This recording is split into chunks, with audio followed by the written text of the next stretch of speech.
Welcome to Directionally Correct, a People's podcast with Cole and Scott. Today's guest, Elizabeth Conjar.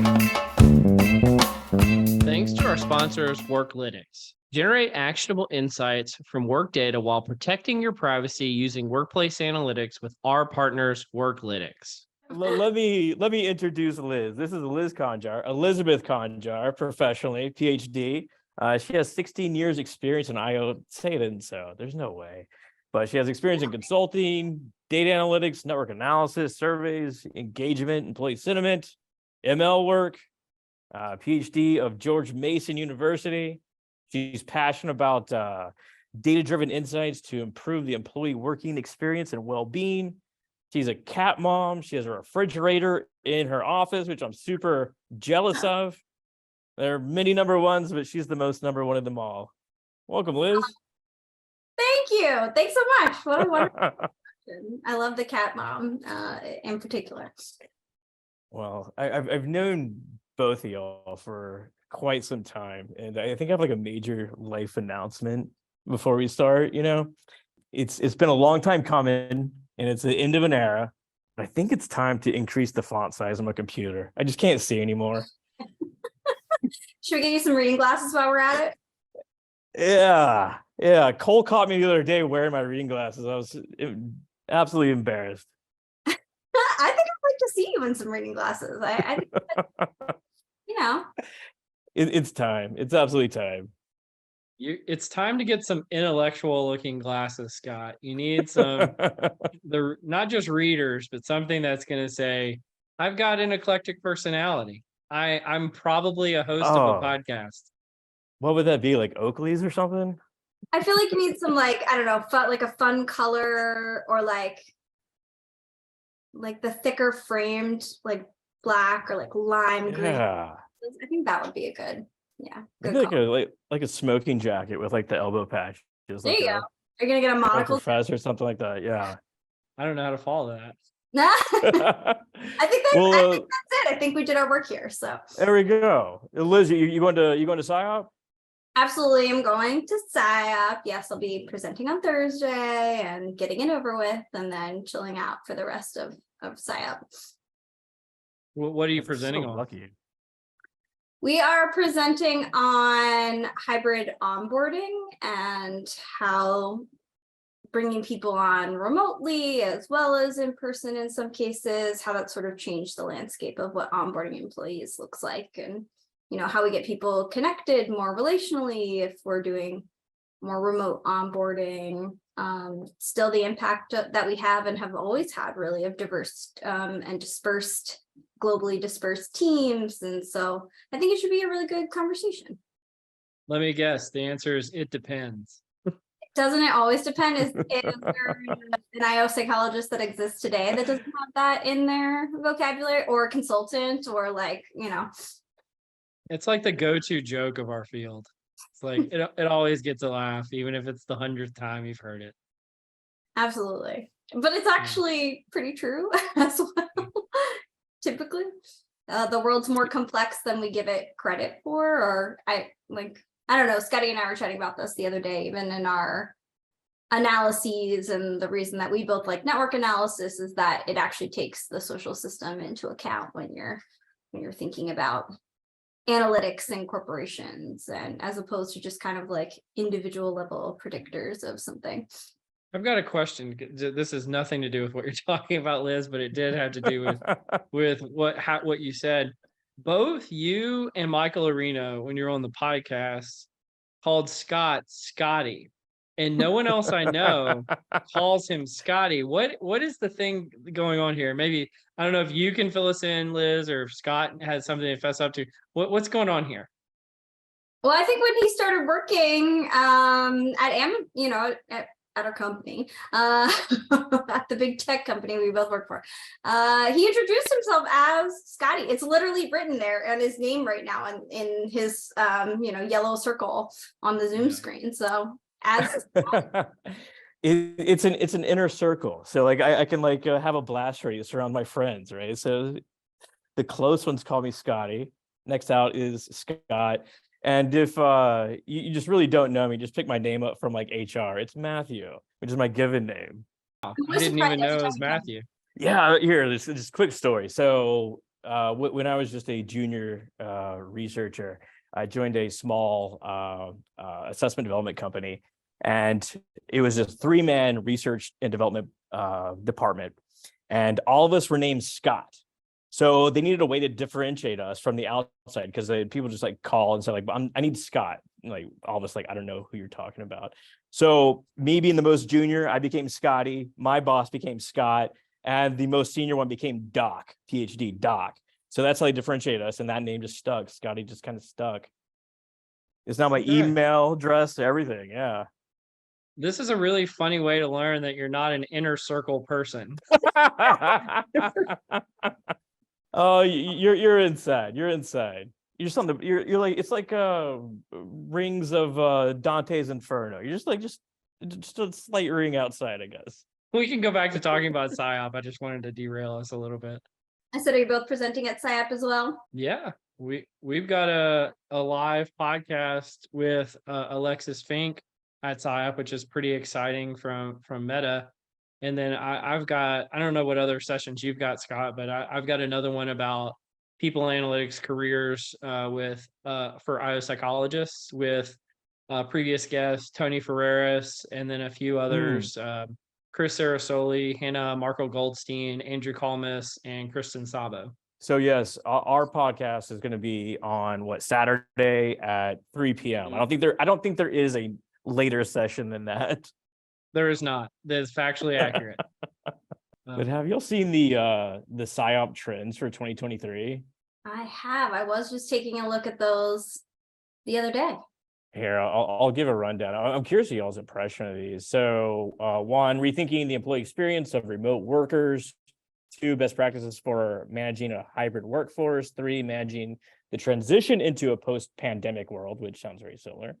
4, ensuring inclusive environments and cultures. 5, talent attraction and retention in a candidate-driven market. Reshaping work to address employees' mental health, revisiting people strategies in time of economic uncertainty. Psychological safety in the workplace, leadership development and coaching, like finally a real core sort of IO topic. And finally, integrating work life and family. Yeah, my riff on these, and this isn't just a comment about this year's, is they're always a look back at the previous year, not really a look forward at the following year. Because I think a lot of these things were really hot in 2022, but not necessarily what's hot in 2023.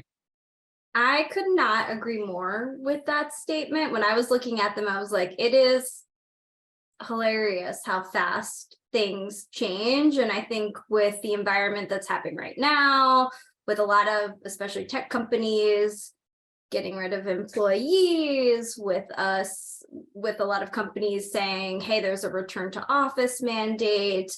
I think we're more in an area where when we were in like a candidate driven market and there was lots of job opportunities, employees were able to make more demands and lots of calls for paying people better and all of those wonderful, great things. And now we're much more in a company oriented space where I feel like they're taking the opportunity while there isn't as many jobs out there. Things are more in their favor to return to policies that are good for the organization without perhaps as much care for what their employees might be desiring, or without really having to think about like lots of turnover. Because right now, at least, you know, if you look at some of the trends, turnover is going down. So, well, I mean, that's a really interesting take. I mean, during the pandemic, we saw this big swing towards sort of emotional well-being, employee-centric sort of practices. And now we're seeing like perhaps a swing in the other direction. So like, is employee well-being like is it going to be here to stay, or is it like a flash in the pan, like Skrillex or something like that? I don't know that it ever fully goes away, at least from my perspective. I think there's still like groups that were set up or teams that are going to have this as their mandate. But if you think of like organizationally, do the policies and procedures sort of follow what employees are saying or not? There's probably going to be some type of swinging pendulum that is somewhat based on, let's call it macroeconomic factors of what's going on. Where are we swinging more towards where we're in like a candidate employee market? Or are we swinging more towards where companies can make decisions without consideration of that because it doesn't have much impact on their bottom line at the moment. Does Skrillex ever really go away either? I should think so, or like perhaps like dubstep, right? Like what? Yeah. It's like listening to like the devil or something. I don't know. I don't know how people actually did that. But I mean, Dubstep like, just became EDM. That's all it was. That's all that happened. it's just evolution. But I mean, like, so we have these like psyop trends, and you know, a lot of them are employee centric, and they could be old. What should it be? Or like, what's coming next? Is it how to get people back into the office now that we are post pandemic, or oh heck, like the role of Chat GPT and stealing everyone's jobs, or you know, something like that is what I'd be like really interested in. Yeah, I think you're so correct. I think that it's maybe the speed and rise of how technology is going to change and shape. I'm not one of the big believers that like, oh, it's going to take over all of our jobs and we're all going to I don't think that that's true, but I do think that it's likely to free up some maybe operational burden. Where can it speed up things? How can it help even SDEs on code writing, or you know, having to do like checks of other people's codes? Like there's probably something in there coming up for that. There's maybe ways that can help speed up different models and modeling predictions that we want to be doing, things that require a lot of like manual Q&A work, even when we are onboarding people, that I think the newer, you know, Yeah. language models might be really good at helping us chatbot sort of way to those types of like HR issues and challenges. So I think like the rise in tech is one. I still think that we're not talking enough. Like we're talking a lot about return to office now and or still hybrid work. And even before the pandemic, we just weren't talking as much about like dispersed work as I thought we should have been. And I still don't think we're talking as much about dispersed teams and work as I think we should be, because just bringing everybody back to the office, especially if you're in a global corporation, well, that doesn't solve the problem of you working with people across the globe. You're still in some ways looking at a computer screen and trying to have those conversations and trying to be like globally inclusive. And so just bringing people back to the office doesn't perhaps solve all the problems that you think it does, unless you're taking a dispersed team workforce lens too. Yeah, I think organizational leaders are just really struggling to find historical analog to the current moment. Like it's not the .com crash, even though the tech industry is kind of suffering at the moment.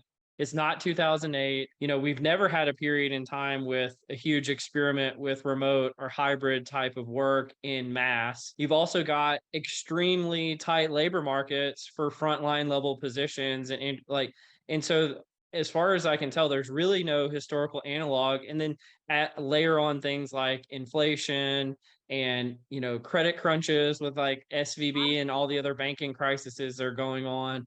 It's just a really weird time to try to forecast what are the second and third order consequences of what's going on. And then trying to layer that in is like, okay, how is that impacting workers and the workplace and their well-being? It's super weird. It's a cluster of the highest order for sure. But I mean, like as IOs, like what do we do about that? Well, what should we focus on to, you know, improve? I guess at the base level, like the role of IO is to improve the workers' lives while making the company more efficient. Are there specific skills that we should focus on, or aspects of the employee experience that drive that more than others? I mean, I'm still a big fan of maybe more pulse surveying in particular, trying to figure out like the top of mind concerns, and then real time. I think the biggest failure, and Scotty, you and I have talked about this before, like the biggest failure of surveys is we usually collect and we analyze the data and we even give out the insights, but the next step to actually take action on the surveys is the place where I think that we fail the most often. And sometimes it's because like, well, who's responsible? Because we have lots of issues, and some of those issues require like maybe organizational policy change, but other issues require more, hey, manager, we just need you to go have developmental conversations more often, or something that's more like manager team level focused. And so how do you get the right information to the right people to ensure that those folks are taking action? But I think pulse surveys are one way. Like I think you should be keeping a tap on what your employees think is the most important, and then telling them why you are addressing something or that you're not addressing it and why you're not addressing it if they think it's important, because at least then they know that you listened to them. I also think like looking around corners, like starting doing research. I think one of the areas that IOs in the applied space could get better is like, how do we turn around research faster, quicker, ensure that we're doing it accurately? Because research takes time, but we're not always fast enough to meet the business needs or demands of the business. And so like, how can we take advantage of technology now to speed up what we're doing, ensure it's accuracy, but get people data-driven insights more quickly? Do you have any tricks for how to speed up research to doing it at the speed of the business, perhaps, Liz? Personally, I think like slowing down up front is a really good idea, like doing working sessions or brainstorming where you try to work out like a lot of the nitty-gritty, brainstorming all the different techniques, all the different issues, challenges, risks you might run into. Because I think a lot of times research gets slowed down when we aren't anticipating risks or challenges that could come up. And so then it's like, oh, this happened and now I've got to go back and redo my analyses, or I've got to add this in because I didn't think about it. So I think being smarter and taking more time on the front end to truly plan and think everything out, and then really executing very quickly to get results back out, either research results or data analytic results, is very helpful. Well, and I think like in the past, when I've led people analytics functions, one of the things I always tried to do is if I knew I was going to have to do a research project that was going to take a while, I would try to start working on it before it was really an issue. And so I loved your point earlier about seeing around the corner. It's like, hey, it looks like from the data, we're going to really have a hiring crunch 6 months from now, or a turnover problem 6 months from now. Let's start on that research now. So we know it's going to take a while to do, but so that it'll be ready when the problem starts to arise. Yeah, I love that. And I think even now, right? So right now we're in a bit of an economic slowdown, but what do we do when the market picks back up? What are we going to be prepared for that? What types of new roles or jobs are we going to maybe have to go to market really quickly to be hiring for, recruiting for? So I think that thinking about what comes next now versus just dealing with the now is a great idea. Well, how do you see around those corners though? I mean, like that's like it's like the oracle, right? Like you want to know what this sort of things are. If we all could put our money on the fastest horse, we would, right? How can we see this? I mean, I don't know that I've got any like magic crystal ball here for you to tell you, but I think you can brainstorm what are the most likely scenarios. And I think talking to experts in the business, what do they think is coming down? Like we can't know all, right? So how do you find the people that know more about those topic situations than we do? Can we keep up to date on what's happening outside of the organization, what trends people are moving towards? Like, I think we could have predicted this economic slowdown was going to happen right months ago, right? Like looking back, if we look at the data. So how do we look now at certain signals that are going on to, again, try to forecast the most likely outcomes at least, and then try to plan around those?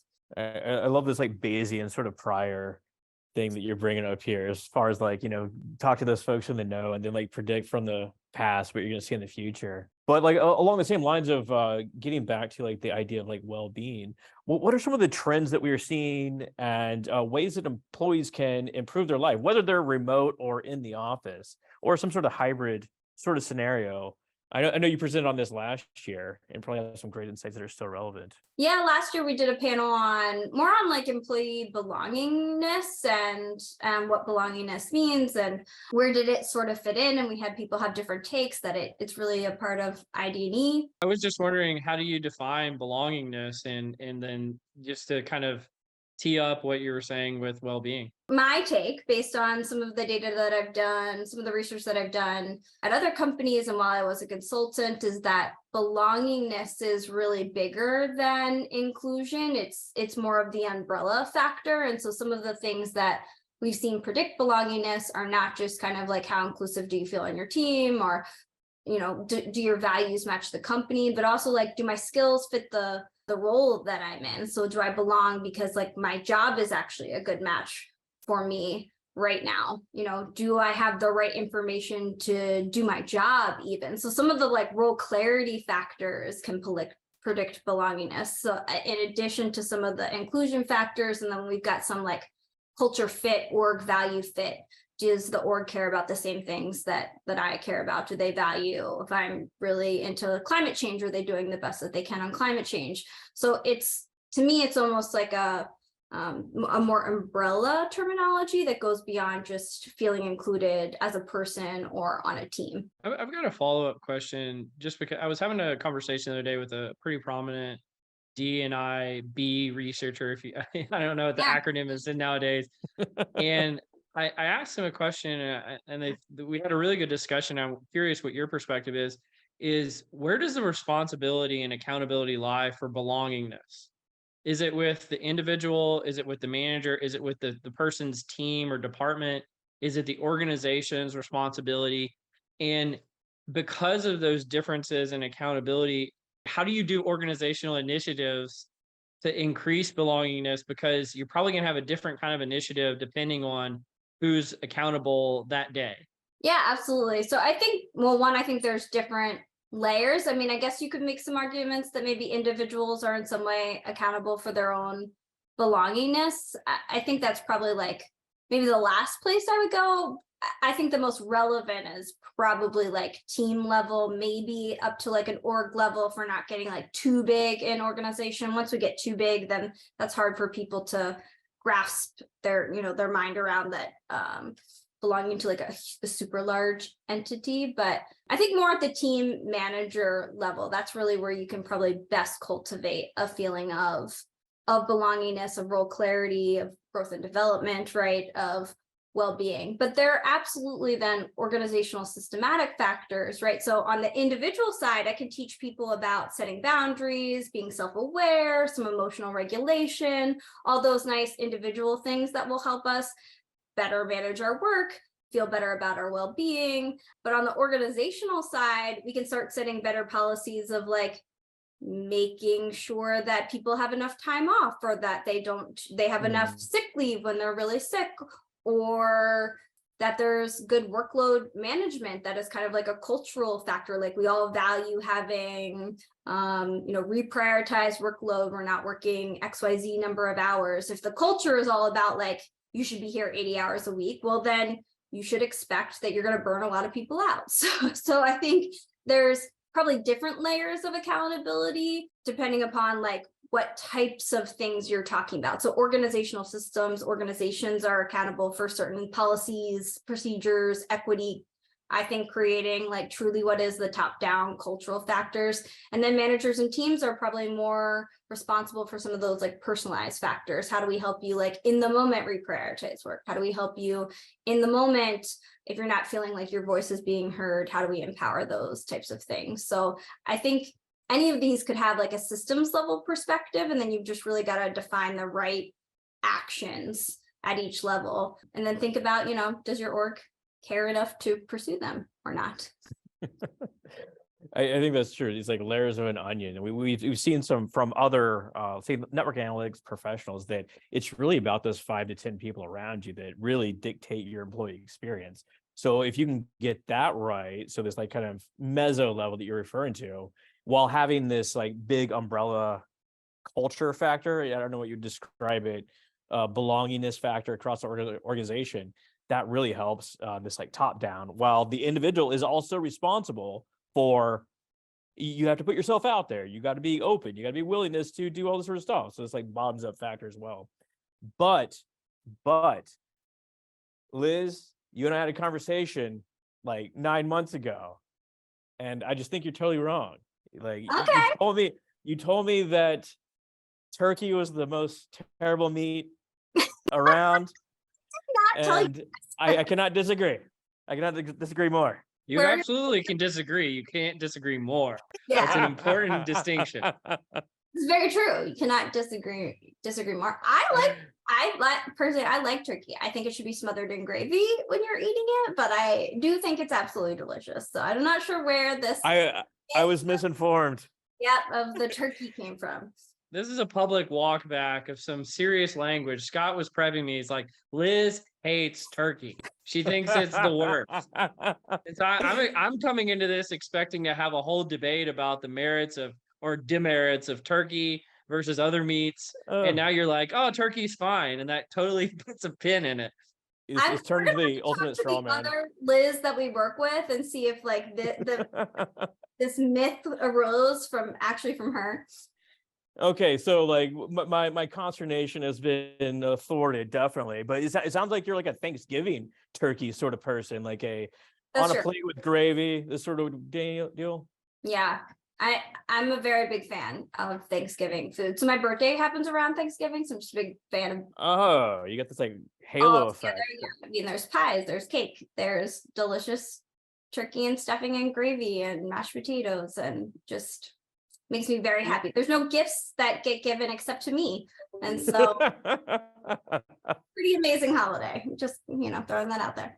Well, let's reframe the question then a little bit, because this is actually how it came up. And I'd love to know your answer to this, Liz.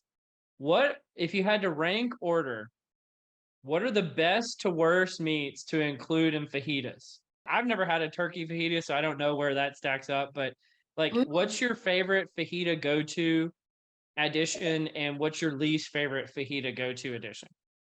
Chicken would be my top. And then so wrong. No, chicken, and then maybe like steak, meat, beef.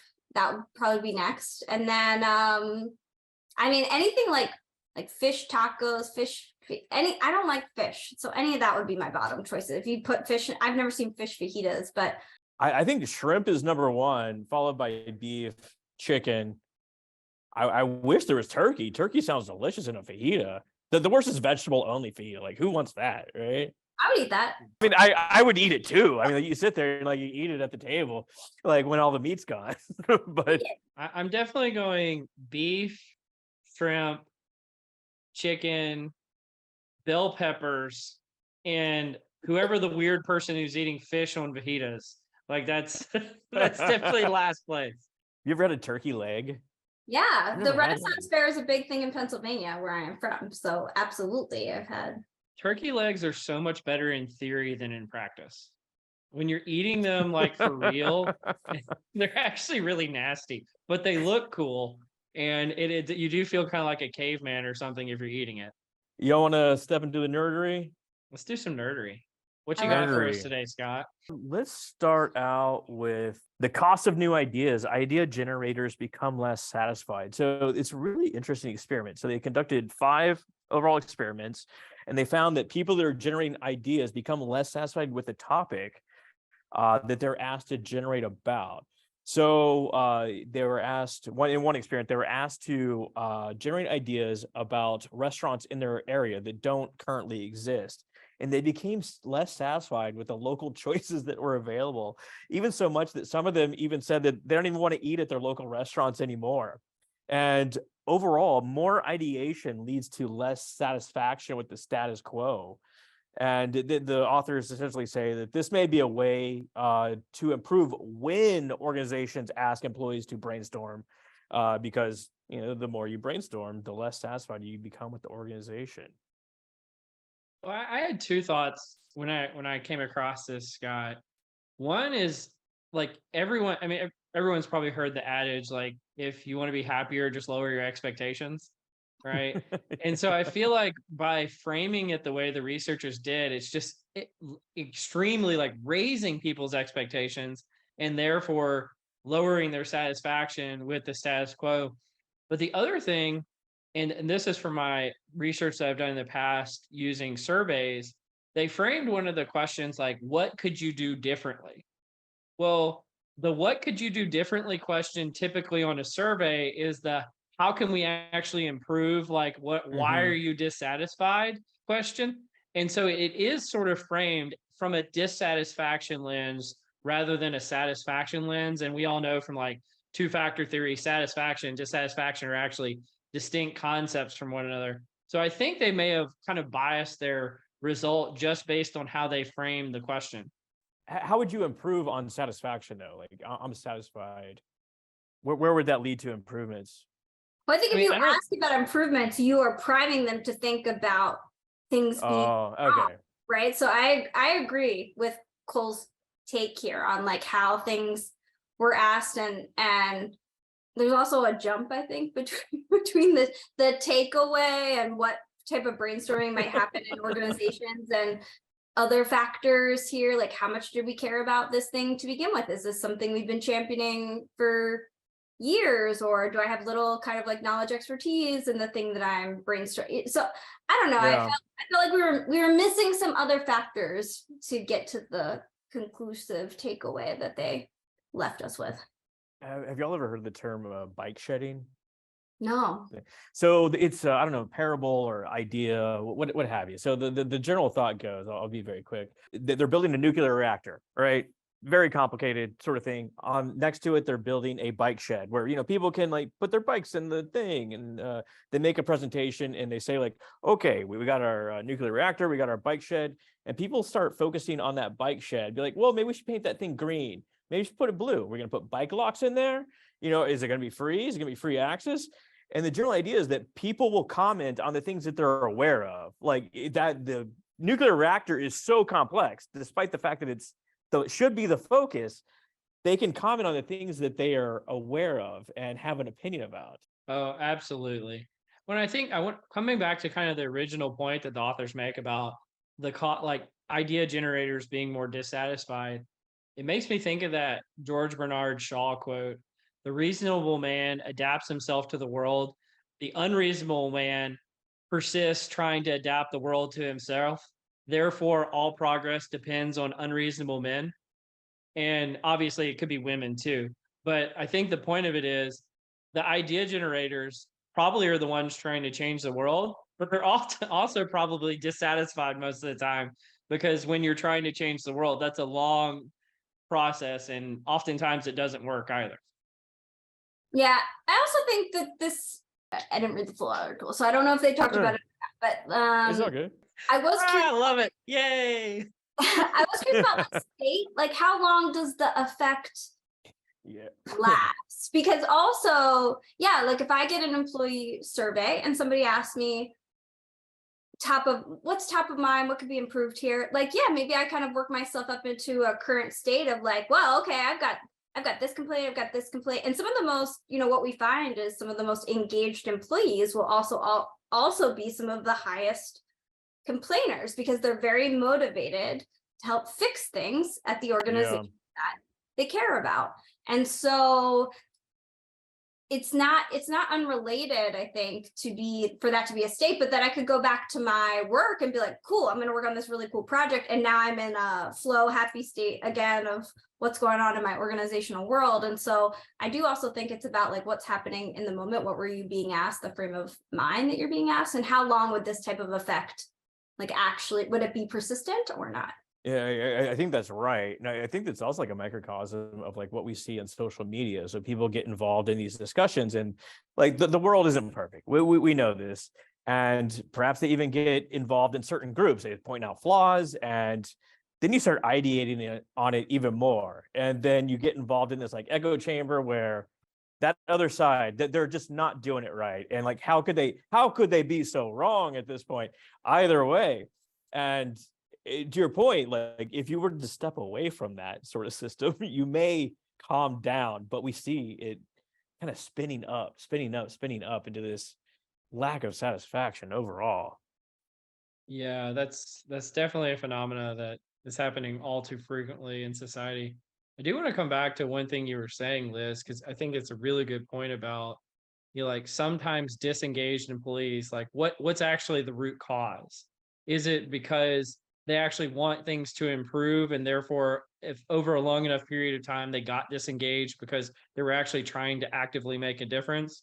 Or are they just plain disengaged because they're not feeling it that day or that month? Yeah, so at least some of the, as a past like engagement survey consultants, some of the things that we noticed was you usually got like the most complaints you got were from either like very disengaged employees who just really kind of wanted to go off on you, and there were different types of things that they would talk or complain about, usually much more like comp, benefit, like some more foundational kind of things. And then there were very engaged employees who were also passionately complaining about particular things, about the way work was being done or the ideas that the company was pursuing. And they usually weren't talking exactly about the same things, but they were both arguing their complaints very passionately. And so I think like And then you kind of had maybe some of your middle, and we also had a, let's call it like a disengaged population who's like, I don't care, so I'm not going to answer your survey. Like, Yeah. response population. You can also track that with some like sense of lack of disengagement, like used to respond to surveys, used to give you feedback, now is just kind of like, I don't care anymore. So like, I'm not doing anything extra for you at the moment. What do you think about this notion? This is something I've done a little research on in the past, but I think it's just a really interesting point, which is like the light switch moment where a highly engaged person, like it seems like from what you're saying, a highly engaged person is actually closer to an extremely disengaged person, depending on the context, than they are to just like a moderately, engaged person almost. Is there like a light switch moment where if you don't, head off their complaints or fix their environment or fix some of the circumstances quickly enough, they automatically flip from being highly engaged to highly disengaged? I think maybe some of the behavior can be the same, so that like some of the outcome in terms of like wanting to share things that bother them, and the highly engaged person wants to share more so because they actually care about making improvements in the organization. And typically a disengaged person wants to share because they kind of want to let you know how mad they are, how unfair something feels, or it's more of an inequity. So the behavior, while it can like, I guess maybe surface level look the same, I wouldn't say it's coming from the same place or motivation. I actually think like not addressing complaints, I think it's better if you're telling people why you're not addressing complaints, but I think more likely why engaged people become disengaged usually has more to do kind of with stress and burnout, or overbearing workloads. Like I'm really running fast, I'm like getting all this done, I'm super like engaged, and not anticipating soon enough how much this is wearing them out. And then all of a sudden we're in depersonalization, and we're not feeling good about the people that we're working with. And then, we're kind of taking a step back and everything is feeling really stressful. So I think that's more of maybe like something that might feel like kind of light switchy about, oh, I was killing it last week, and all of a sudden this week it's like, I can't stand to be on meetings. But actually it's because you were losing the kind of, power to run quickly well before that. And you didn't, there wasn't an awareness there to kind of pump the brakes and build in brakes and do better boundaries. And so now you've like exhausted your tank.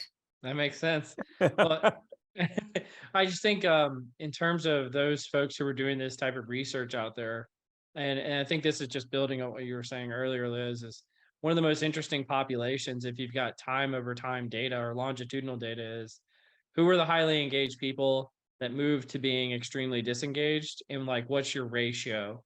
And is that changing over time? That can be a really key indicator on organizational health or departmental health or things like that, if you kind of create a heat map in the organization. And the idea of a taxonomy of engagement is also really appealing, because like you do have this like sort of light switch moment of individuals that perhaps their manager yelled at them, or like a coworker upset them in some way, or you could have this like slow sort of burnout factor that Liz was asking about mentioned about earlier. It's also, many organizations only conduct these engagement surveys at one point in time, right? So you get once a year engagement data, and it's very state-based in this way. So how accurate is it? No, that's absolutely true. I mean, if you could be collecting that data quarterly, or at least even bi-yearly, you'd be able to sort of track the differences, because you're probably getting both effects, right? You're getting people who were engaged have now fallen into like a disengagement category, and you're probably getting some people who were disengaged who have somehow figured to pick themselves back up, and tracking both of those and seeing in some ways if there were ways to follow up on like what happened there, what was going on, what were the strategies used, what were the particular drivers in your organization, because not every organization obviously is working the same way. And so the drivers of what is causing, or maybe like the typical or most likely drivers of what is causing disengagement, aren't going to be the same. So it's good to do that research organization, as opposed to just like, guess based on what Gallup is showing at their current biggest engagement trend surveys. Maybe this is a good point to move on to our next article called "The Death of a technical skill, which I think is very relevant to something Scott was talking about earlier with ChatGPT and all of the generative AI that's coming into the world. And we're seeing lots and lots of people make prognostications that it's going to take all of our jobs. Everything's ending. And what these authors did, obviously, this was before the advent of ChatGPT, but they looked at previous times in history when a skill became obsolete. And what they did is they were saying, well, what happened to people who had that skill? And did they lose their jobs? Did their income go down?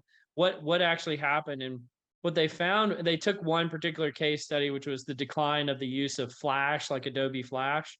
So again, this might not translate to every other finding out there, but in this case, what they found is once the adoption of Flash by like key tech platforms diminished, people who had that skill but had additional skills just really focused their development into those additional skills.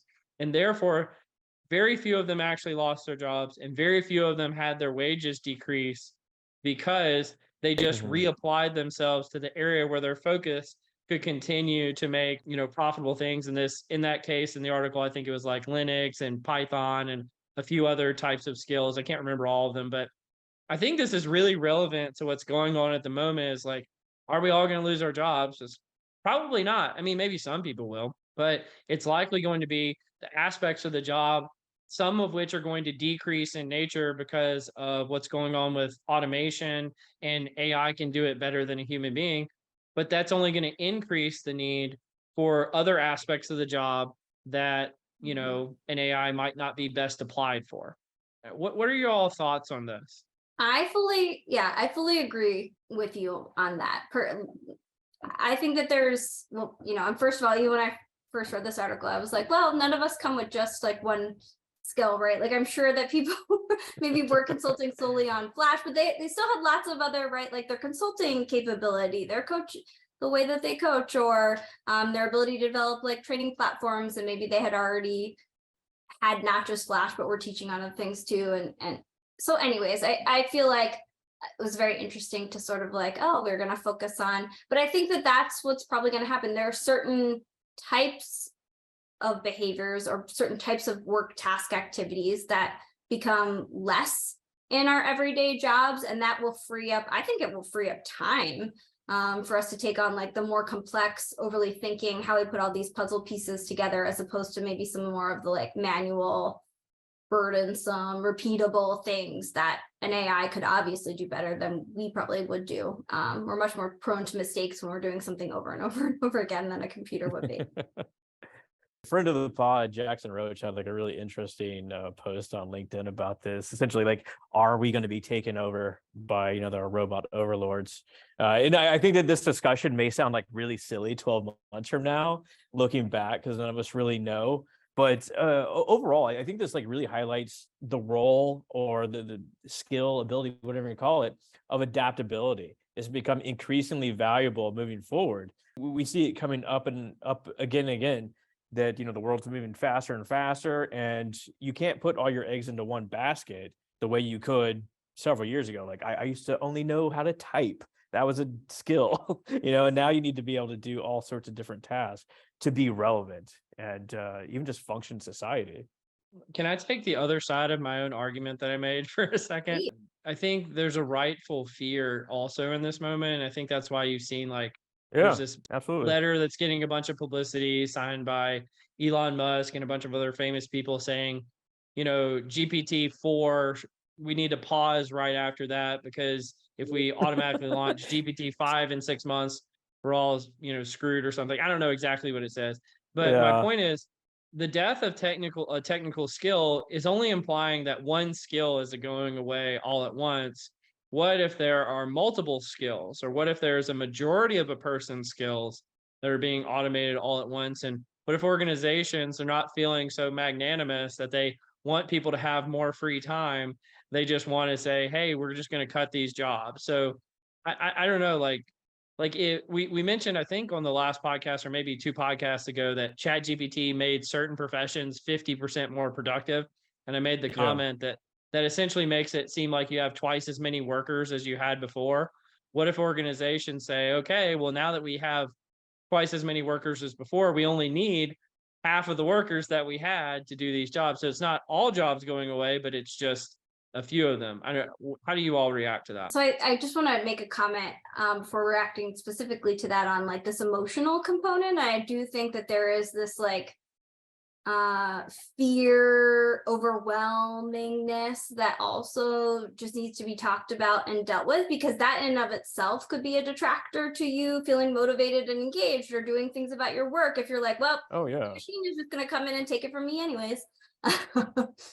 Well, can you lean into that a little bit more, Liz? Because I feel like this is an under talked about point of like people often use the concept like change fatigue. Oh, there's so much change fatigue things, but change is accelerating even faster. And this is not just organizational shifts like, oh yeah, we're going to change our culture. This is like technological shifts. So like, should we be listening more? Should we be more empathetic? Like what should we be doing to be conscious of this fear? Well, I think we should be, I hate to say like more self-aware, but I do think that we should be aware of our own emotions around what's happening in this space, and honestly all workspaces. I think there's a lot of like emotional contagion that gets passed on in workplaces when, you know, say your manager walks in, no context, they're having an off day because of a meeting that happened before this, but now you're in a meeting with them and thinking like, oh my God, did I do something? Did I deliver something wrong? Because, you know, so like even us being aware and kind of calling that out, or, you know, thinking like, oh, I'm having a bad day, or like, hey guys, I've been thinking a lot about this. Should we talk about like what's going on in the tech space and how that might change our field of work? Like you can start having these conversations and start addressing employee concerns if they do have them. Ultimately though, like I think large corporations and systems move at the pace that they move at. Not that they're not trying to move faster right now. I think a lot of, you know, at least tech companies are probably trying to move fast, like on getting on the forefront of generative AI at the moment. But like on the integration of that and it taking over people's jobs, like that's still decisions being made by humans with their own comfort, right? So if they've got these fears, they'll probably themselves be slowing the processes down to try to address like, oh, how much do we trust these things? Are they usable? Are they going to get us into, hopefully people are talking about the business risks they could get into if it is giving you inaccurate information, right? So yeah, I think there's more than one thing to think about and address. That's sort of similar, that notion of like people being skeptical of what's going on. I recently saw this LinkedIn post from a guy named Vin Vashista, I think is how you pronounce it. And he's saying something along the lines of like new technologies and data, they scare useless parts of the business that leech resources and don't produce any value. And so he basically, he has this whole post about it, and I'll link it in the show notes. But the last part of it is when it's like, when you're asked to fix the data, it's often a plea for help to keep their lack of ROI a secret. So perhaps some of this fear or the feeling of inadequacy or whatever it may be, maybe it's just people's either conscious or unconscious awareness that maybe they're not actually adding a lot of value to the business already.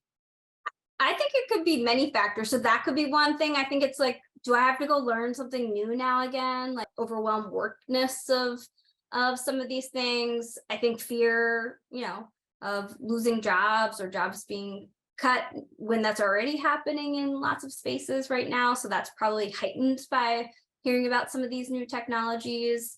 So my guess is that there's lots of big feelings and lots of concerns. And I think one of them could be, yeah, where are we highlighting parts of the business that aren't going to be as useful anymore, where a lot more of the job. And so what parts of those job skills can you carry over? Can you, you know, now become a organization on how to best use something like ChatGPT to answer questions or, you know, drive new fun products internal to organizations, or so. Yeah, I think that's apt. When ChatGPT or, you know, any other sort of generative technology is only the tool. Like it's like the internet is a tool, but that's not the business. Say like Amazon or pets.com or any of these sort of things that came out was the business that came out of it. I saw someone talking about the birth of the refrigerator. That's a great instrument, but Coca-Cola is the company that came out of it. So while some jobs are going to go away, we're going to see this like blossoming of new jobs as well. Sue Lamb, previous friend of the podcast, works at Coca-Cola. So big Coca-Cola drinkers here. I don't think anyone works at pets.com anymore. Yeah, it was quite antiquated reference. We're going to switch gears here slightly. Well, quite a bit. I don't know how the hell they got this through IRB, but the study finds that people avoid high levels of cognitive ability to the point where they would rather take pain. So they put these people into a laboratory setting. They give them either a working memory sort of puzzle, or it's like this like heat sensor or heat gun, something thing that they put on their forearm, and people reliably chose to take the pain over exercising their cognitive judgment. Wild sort of study. And I've kind of seen this in the past where some people just don't have an appetite to read or think a lot of times.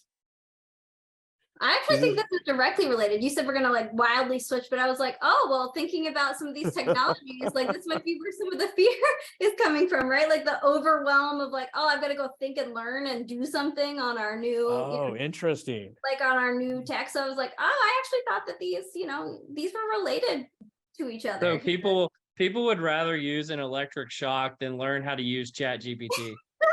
I think that might be true. Like the study does get kind of like confusing the way they talk about it later on. They like you have this like main effect, but the higher level of the pain, you do choose to override it with your cognitive. You'd rather choose the cognitively taxing task.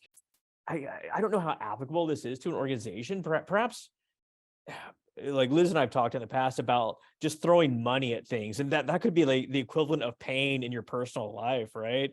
So I'd rather just throw money at tasks rather than like think about it.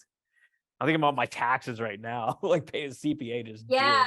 If it's something I don't enjoy doing, I would love, like, that's my way I solve problems too. I just throw money at the the problem if I can. Versus like thinking or having to do something very unenjoyable. I was with this one too. I was also thinking about, okay, what's the context and what is it that we're asking people to think about? And do they care or do they not care? Because in some ways too, we also know that if we put people in very boring jobs, they're not likely to stay and do those jobs for a long period of time. So at some level, we like low cognitive challenge. We don't like too much, but we also don't like too little. It's the like Goldilocks of work engagement. Well, I love this too, because it like that point about do people care, right?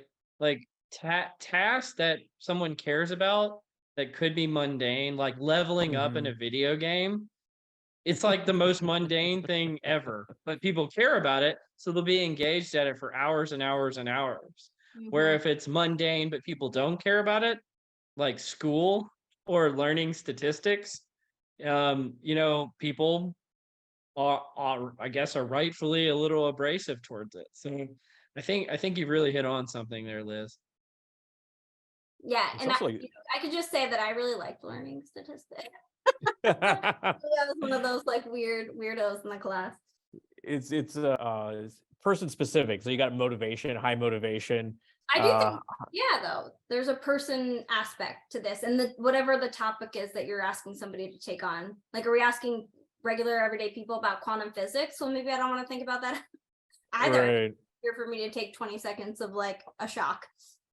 I get the impression like it's like a kid who gets in trouble, and like parents give them the choice, like you can either like sit in timeout for a week, or like you can get your whooping right now and just be done with it. Like, I'd rather just be done with it. I'll take the pain. That's definitely when Scott was growing up type of problem. I don't know. Do kids get spanked anymore? I don't know. I think Is that even so. a thing? Yeah. I don't think so. But I think there is something to the like what seems quicker and easier versus like what generally seems more tasking. And if it is more tasking, either cognitively or physically, you're probably only going to want to engage in it if it's motivating to you, right? Like if it's something you like or feel called for. So I always want to be like, I think I'm always challenging on like, what's the mediating factors here? What's the things that they didn't talk about or control for? All of us know like very complex things based on our background. And this study would suggest that we wouldn't do that without other intermediate factors. There's no perfect research study out there. True. There's always, we could always control it for one more thing, we could have lumped in one more independent variable. I feel the urge that we need to rename the podcast with Cole and Scotty, not Cole and Scott now. So I feel more included, or I feel like belongingness in the podcast. I hope your well-being was not impacted. Oh yeah, absolutely. Liz, you've been amazing. It has been really good to meet you. Before I give you the final word, any parting thoughts, Scotty? Liz, it's always a pleasure talking to you. How can folks get in contact with you if they want to reach out? Yeah, I'm on LinkedIn at Elizabeth Conjar, Conjar, if they want to say hi and connect with me. And if you're coming to SciOut, I'll have the purple hair, so come say hi to me. Can't miss it. But Liz, you've been amazing. Thanks so much for joining. Thank You've you been so much. listening. Yeah. You've been listening to Directionally Correct, People Analytics podcast with Cole and Scotty and Liz Conjar. Thanks for joining us, Liz. Thank you guys. Have a great afternoon. As always, all opinions are our own and do not reflect those of any other organization. You've been listening to Directionally Correct, a People Analytics podcast with Cole and Scott.